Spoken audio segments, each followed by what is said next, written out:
Howdy everyone and welcome back to the channel. My name is Gordon Lee and today I'm going to be talking about the new movie, The Killer's Game. The Killer's Game stars Dave Bautista as an assassin who gets a prognosis from his doctor that he has about 3 months to live. So he decides to put out a hit on himself for reasons that I won't reveal here. Only to find out that it was a false diagnosis, he's not going to die, and he just ordered a $4 million hit on himself. This movie stars Dave Bautista, and I've been a big fan of Dave Bautista all the way back to his time in WWE. I loved WWE in like middle school, and he was one of my favorite wrestlers there. I've really loved seeing him progress in his career as an actor. He's really gotten a lot better over the last 10-ish years. I love him as Drax in Guardians of the Galaxy. I really like his ear for talent, working with that talent like Denis Villeneuve in a number of his movies, such as Blade Runner 2049. And I really have been wanting him to break out as a lead actor. He just hasn't found the right project in my eyes. So I went into this movie expecting kind of a dumb action flick, but you know what?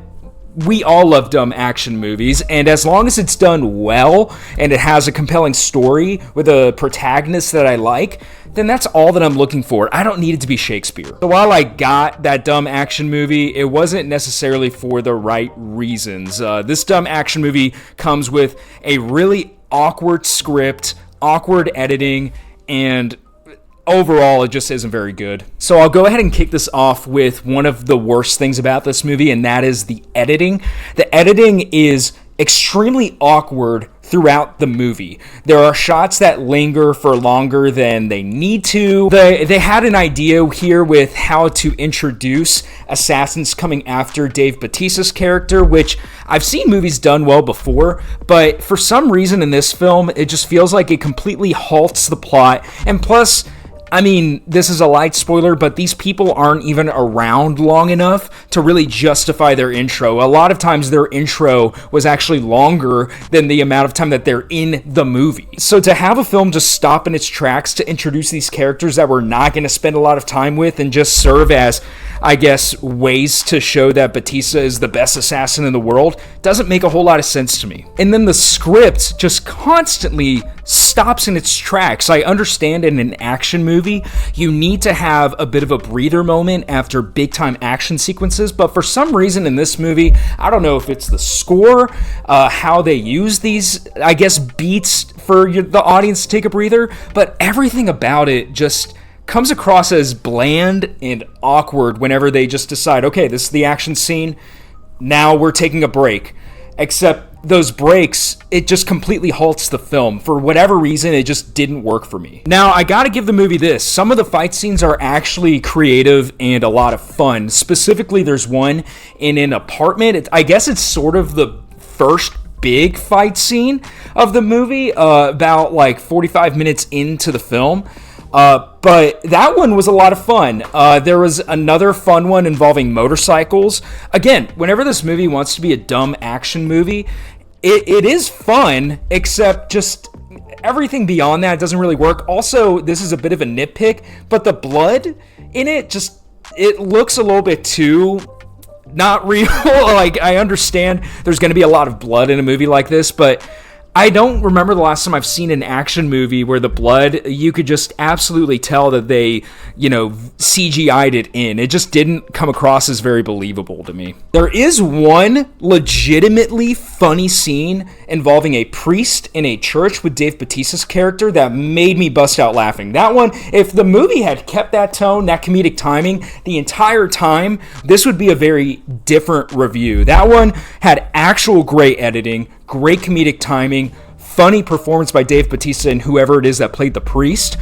Unfortunately, the rest of the movie just isn't like that. That scene was a bright spot in the film. Something that's so important about action movies, about horror movies, is that they have great scores. And unfortunately, this one is really bland. It's derived. You've heard it a million times. It doesn't really add anything to the movie. And if anything, the score kind of takes you out of the film. Like, the film just doesn't flow very well, and the music is a big reason for that. And I said it before, I love Dave Bautista. I'm rooting for him as an actor. Unfortunately, I just didn't think he was very good in this movie. Now, I think it has more to do with the script and with the editing, but his character just comes across as really awkward at times. You can tell that Dave Bautista is trying to flex those, I guess, that dramatic muscle that he's been able to acquire over the last several years through working with really great talent.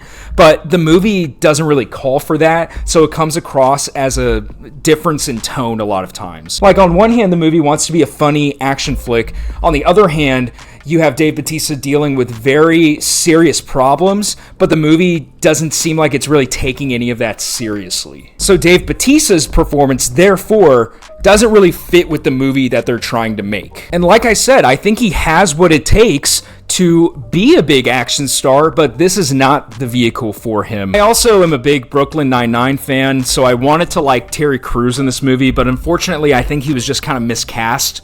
You know, I could tell that it was like he was trying to be a bit too serious, which I love Terry Crews, but I personally view him as more of a comedic actor. So whenever he was trying to be like this tough guy, which he could definitely be. I mean, have you seen Terry Crews?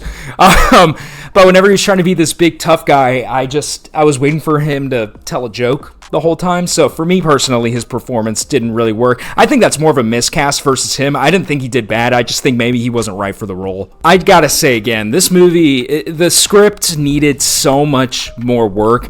This movie has been in development hell for the last 20 years. So many actors like Jason Statham, Michael Keaton have signed off, and for them not to have a script that really worked at this point is pretty bad. There's one specific scene that kind of gets Bautista and his girlfriend to the church for that great scene that I was talking about. The reasoning behind them getting there doesn't make any sense whatsoever. Somebody is in apparently a dire situation.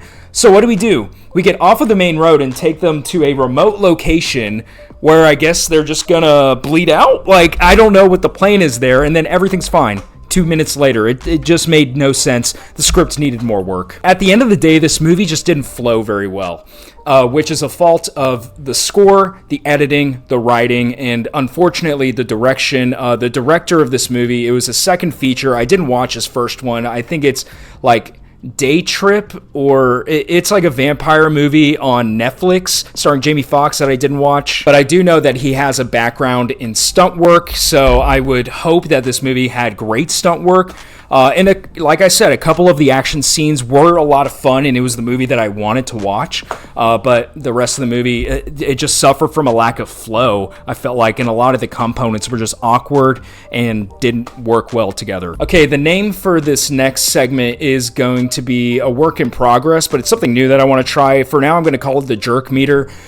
So I'm going to calculate up the amount of people that were on their phones or started talking and took away from the experience and give a percentage point.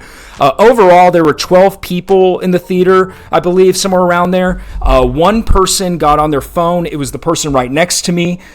So I moved seats. He opened his phone up like 5 or 10 minutes into the movie, which I wish people wouldn't do that, but I don't blame him because the movie wasn't very good. So that's one person on their phone. I didn't hear anybody talking, so 0 people talking. So that is 8% on the jerk meter in the theater. And overall, I'm going to give this movie a score of 3 out of 10. But those are my thoughts on The Killer's Game. Let me know your thoughts down in the comments if you had an opportunity to watch this already, and be sure to subscribe for more. Bye, guys.